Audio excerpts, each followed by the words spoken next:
সামনেই বিধানসভা নির্বাচন, তার আগে বিরোধী শিবির ছেড়ে শাসক দলে যোগ দিলেন অভিনেত্রী পর্ণো মিত্র। শুক্রবার কলকাতা তৃণমূল ভবনে চন্দ্রিমা ভট্টাচার্য ও জয়প্রকাশ মজুমদারের উপস্থিতিতে তার হাতে তৃণমূলের পতাকা তুলে দেওয়া হয়। আনুষ্ঠানিকভাবে দলীয় পতাকা গ্রহণ করে তৃণমূল কংগ্রেসে যোগ দেন পর্ণো মিত্র। শুক্রবার সকালেই জানা গিয়েছিল বিরোধী শিবির ছেড়ে শাসক দলে যোগ দিচ্ছেন পর্ণো। যোগদানের পর সংবাদ মাধ্যমের সামনে নিজের বক্তব্য রাখেন সদ্য শাসক দলে যোগ দেওয়া অভিনেত্রী। তিনি জানান 6 বছর আগে বিজেপিতে যোগ দিয়েছিলেন তিনি, কিন্তু এবার নিজেকে শুধরে নেওয়ার প্রয়োজন বলে মনে করছেন তিনি। পতাকা হাতে নিয়ে পর্ণো মিত্র বলেন, আজ তার কাছে বড় দিন। আজকে আমার জন্য একটা খুব বড় দিন, কারণ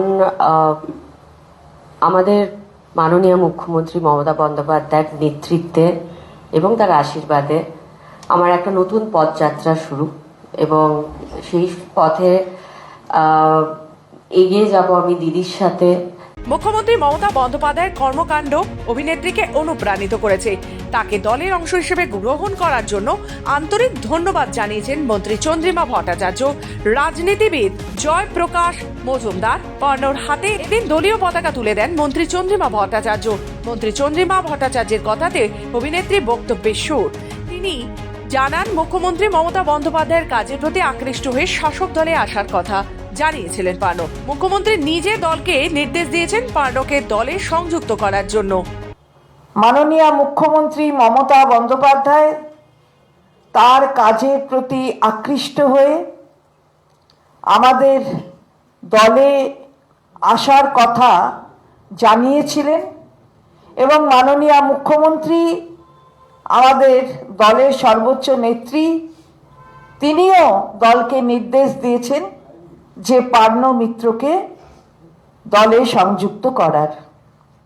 এই স্বল্প সময়ের মধ্যে 7 সাল থেকে 25-এর মধ্যে তার করার সুযোগ হয়েছে। রঞ্জনা আমি আর আসবো না, এটা দিয়ে তার শুরু, এবং পথ চলছেই কিন্তু, এবং আমাদের বিশ্বাস আগামী দিনও খুব ভালোভাবে নিজেকে তার নিজের ক্ষেত্রে প্রতিষ্ঠিত করতে পারবে। সঙ্গে সঙ্গে মানুষের জন্য যে কাজ, মানুষের পাশে থাকার কাজ, একজন নাগরিক হিসাবে যেটা তার মূল কর্তব্য, সেই কর্তব্য সম্পর্কেও সচেতন পর্ণো।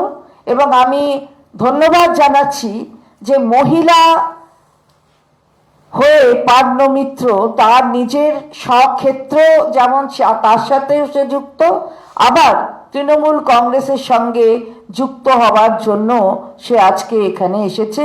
তৃণমূল মহিলা কংগ্রেসের পক্ষ থেকেও আমরা তার প্রতি ধন্যবাদ জ্ঞাপন করছি। এছাড়াও এদিন মন্ত্রী চন্দ্রিমা ভট্টাচার্য SIR নিয়েও সরাসরি কেন্দ্রকে কটাক্ষ করেন।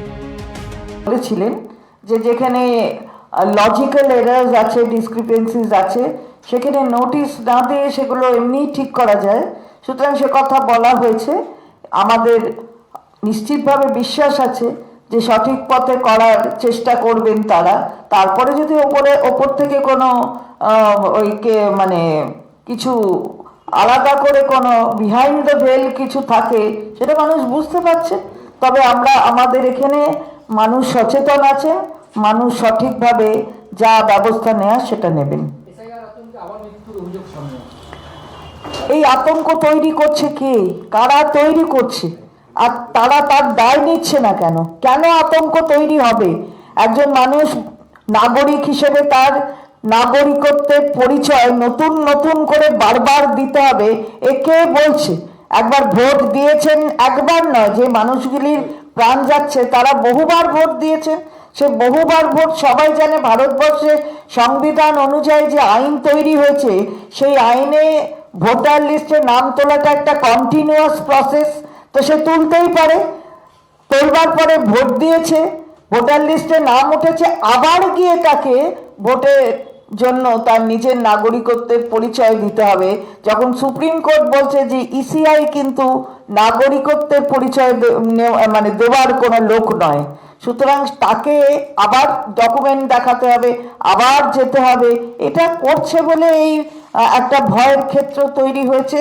আর এর দায় সম্পূর্ণভাবে নির্বাচন কমিশনে, এবং যারা মানে সবচেয়ে বড় কথা আমাদের যিনি একেবারে মাথায় রয়েছেন শ্রীযুক্ত জ্ঞানেশ কুমার, তাকে তো এই দায় নিতেই হবে। এতগুলো মানুষের প্রাণহানি, এর দায় তো তাকেই নিতে হবে।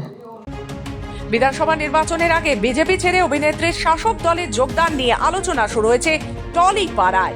ইন্ডাস্ট্রিও স্বাগত জানিয়েছে পাণ্ড্যর এই পদক্ষেপকে। কলকাতা থেকে নিজস্ব প্রতিনিধি রিপোর্ট, খবর বাংলা।